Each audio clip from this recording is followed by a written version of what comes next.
Bueno, buenos días.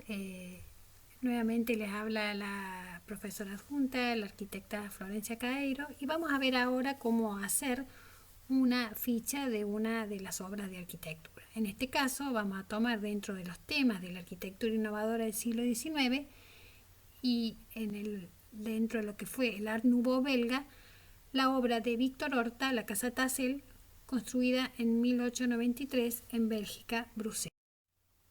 Como ustedes vieron con la arquitecta Bertoli, en esto que sería dentro de la trama del tiempo el ámbito de lo que es la arquitectura, de lo que es la cultura disciplinar, la cultura arquitectónica y los distintos movimientos que se desarrollaron en este periodo del siglo XIX, encontramos el Art Nouveau y ahí vamos a ver la obra del arquitecto Horta, específicamente la Casa Tassel.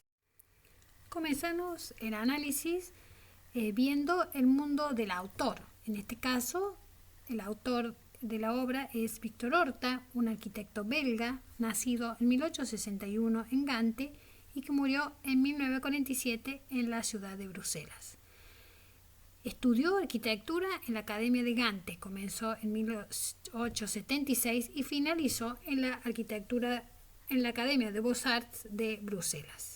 Entre 1883 y 1885 trabajó con Alphonse Balat, un arquitecto adepto al neoclasicismo con quien construyó sus primeras obras.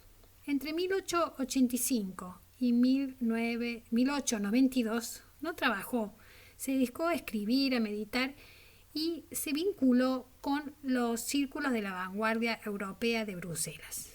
Conoció, entre otros, la obra gráfica del artista Jan Torop, un artista holandés indonesio, como pueden ver allí en esa imagen.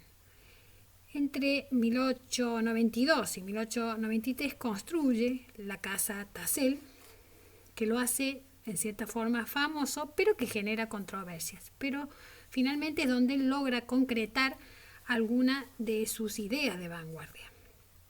También construyó luego, entre 1895 y 1900, el Hotel Solvay, y entre 1896 y 1899 la Casa del Pueblo, sede del Partido Socialista de Bruselas. Luego fue profesor en la Academia de Beaux-Arts en 1912 y en el periodo de la Primera Guerra Mundial tuvo una estadía en Estados Unidos entre 1916 y 1919. Sus últimas obras, en la posguerra, su arquitectura se orientó más bien, volvió hacia ese clasicismo de sus primeras obras y Horta se convirtió de alguna manera en un adversario de todas las arquitecturas innovadoras de los años 20. Vemos aquí entonces el mundo de la obra, en este caso la Casa Tassel. Comenzamos con el primero de los parámetros de análisis, que es la localización, donde se ven los rasgos naturales y urbanos de los cuales da cuenta esta obra.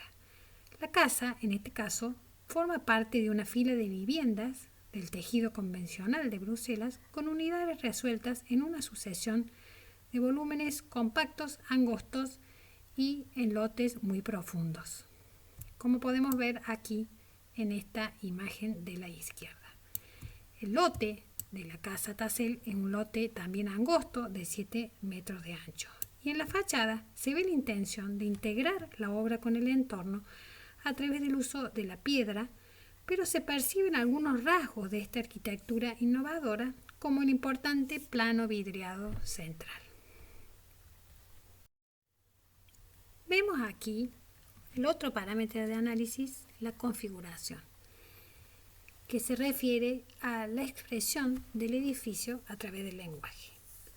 En este caso, la fachada conserva algunos rasgos de la arquitectura académica, como la simetría absoluta y esa división entre basamento, cuerpo y coronamiento.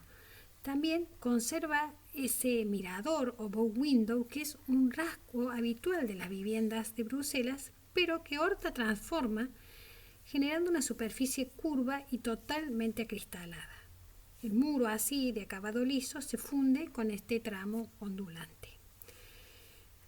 Luego vemos aquí en esta volumetría cómo Para conferir flexibilidad a la planta, el arquitecto rompe el volumen del edificio, este volumen compacto, y lo divide en dos cuerpos, introduciendo patios de luz que también permiten dar mayor amplitud y dinamismo a los espacios interiores de la casa. Vemos aquí las funciones y los usos.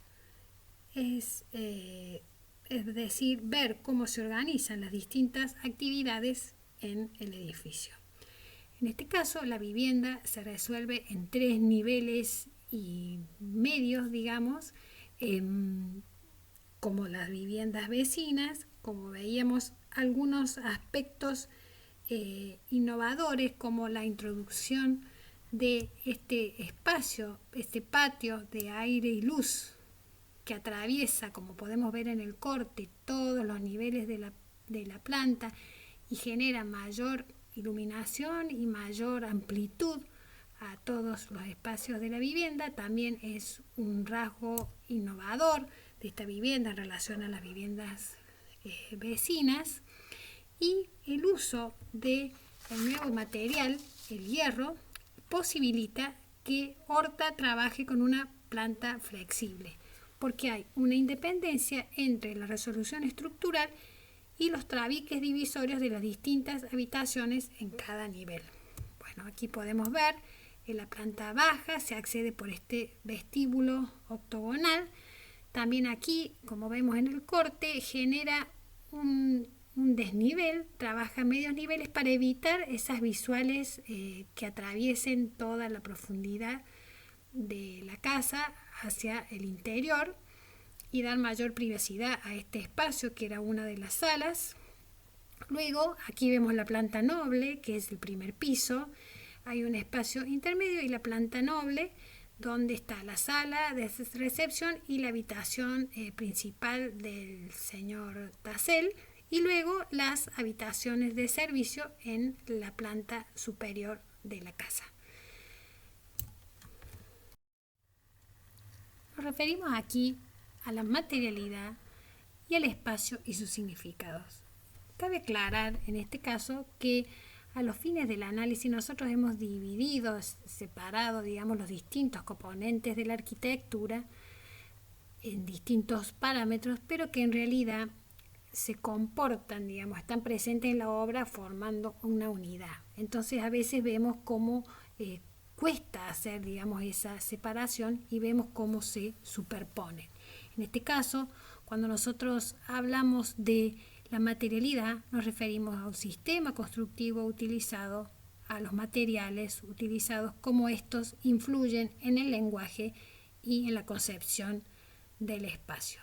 Aquí, en el interior, la gran innovación está en el sistema constructivo, que es un sistema independiente donde no hay muros portantes, que es posible de ser realizado por la presencia de una estructura metálica que también genera espacios de gran amplitud por las pequeñas secciones que tienen. Por ejemplo, aquí vemos una columna o esas vigas de hierro que permiten remover los muros de carga y generar un mayor dinamismo y amplitud en todos estos espacios.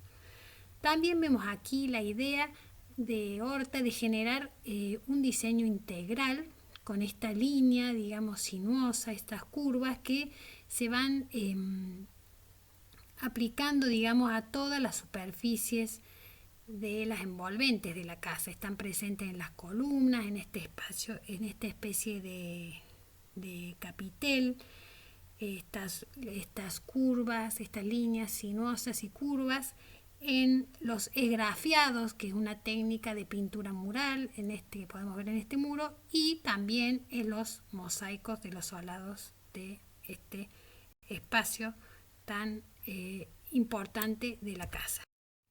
En cuanto al espacio y sus significados, en el libro Cuando la idea se construye, vemos que podemos hacer 3 aproximaciones para estudiar el espacio. Una aproximación objetiva, donde se ve al espacio independiente del ser que lo percibe y se representa de una manera geométrica. Una aproximación subjetiva, donde se considera al sujeto experimentando el espacio y traduciéndolo en una imagen espacial, y una aproximación simbólica del espacio relacionada a la anterior, pero que tiene que ver con los usos y con los significados del mismo. En este caso, los espacios de la casa Tassel, en cuanto a lo geométrico, vemos que se rompen algunas características de la arquitectura académica.